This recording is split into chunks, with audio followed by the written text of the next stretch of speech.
Last day of August had a cool wind gust.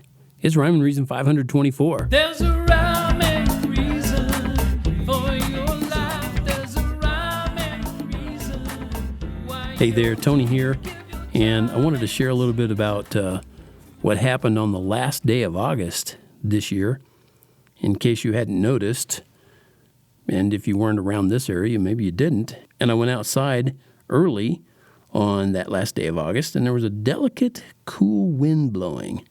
So I checked my weather app, and it was 45 degrees, and that would be considerably different than the previous nights.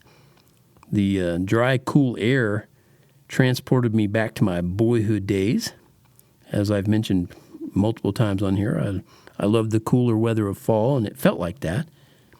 When I was growing up, the last day of August, it was like a timer bell, and it meant going back to school, but unlike, I'd say most kids, I don't know, maybe back then not as many, I liked it. I liked going back to school because it meant that I would be diving into some new worlds of learning. I was going to pick up some new stuff, and those first days of school back in southern Texas were the most pleasant of the year down there.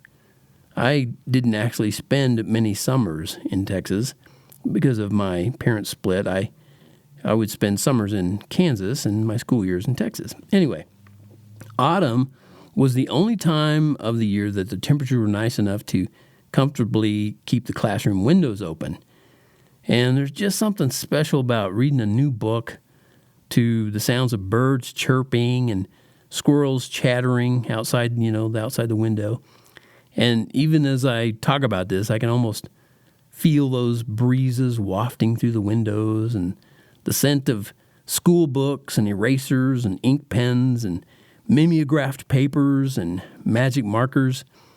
Yeah, mimeographed papers. You're going to have to look that one up if you're considerably younger than me, and a whole lot of people are.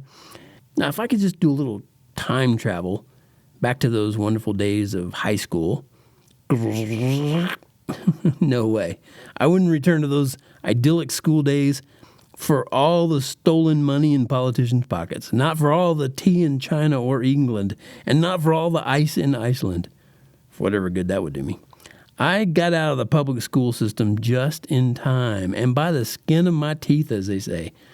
Although, why they say that makes a little sense to me. Anyway, I was fortunate to be able to attend a school where morality still reigned, and the name of God was in every school assembly and most every sports event. Plus, we had no gender issues because guys wore pants and girls wore dresses and skirts. I know, that sounds unimaginable these days. What? Is this like the 1800s? No, it wasn't. And it's true.